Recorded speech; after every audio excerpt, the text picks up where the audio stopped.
Hello everyone, Shreyas ব্লগে তোমাদের আবারও স্বাগত জানাই। মা বাবার আমি মিলে সেদিনকে চলে গেছিলাম আমাদেরই একটি রিলেটিভের বিয়েবাড়িতে।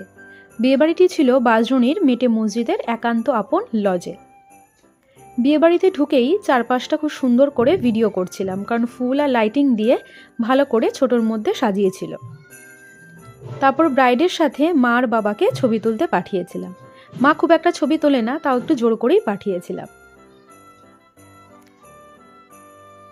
ভিডিওতে এখন যে জায়গাটি দেখছো তোমরা, সেটা হচ্ছে বিয়ে হওয়ার জায়গা। মানে চারিদিকটা খুব সুন্দর করে সাজিয়ে রেখেছে আর সমস্ত সরঞ্জাম রেডি, কিন্তু বর একটু অনেক দূর থেকে আসবে বলে বর তখন এসে পৌঁছায়নি। আর এটা ছিল বর বসার জায়গা।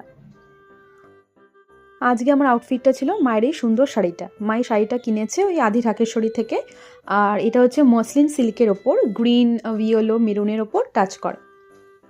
তারপর আমরা স্টার্টার্সে খেয়েছিলাম কফি, চিকেন পকোড়া, পনির পকোড়া, আর বাইরে ছিল ফুচকা।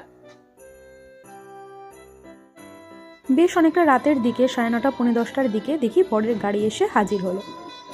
তো যথারীতি যে নিয়মগুলো মানে কনের মা করে, মানে জল দেওয়া, তারপরে গাড়ির চাকায়, তারপর বরণ করা, মিষ্টি খাওয়ানো, জল খাওয়ানো, সমস্ত কিছু করে বরকে গাড়ি থেকে নামানো হলো। দেখো সবাই খুব সুন্দর করে বরণ করার জন্য দাঁড়িয়ে আছে। এর সাথে ছিল ছোট্ট নিট বড়।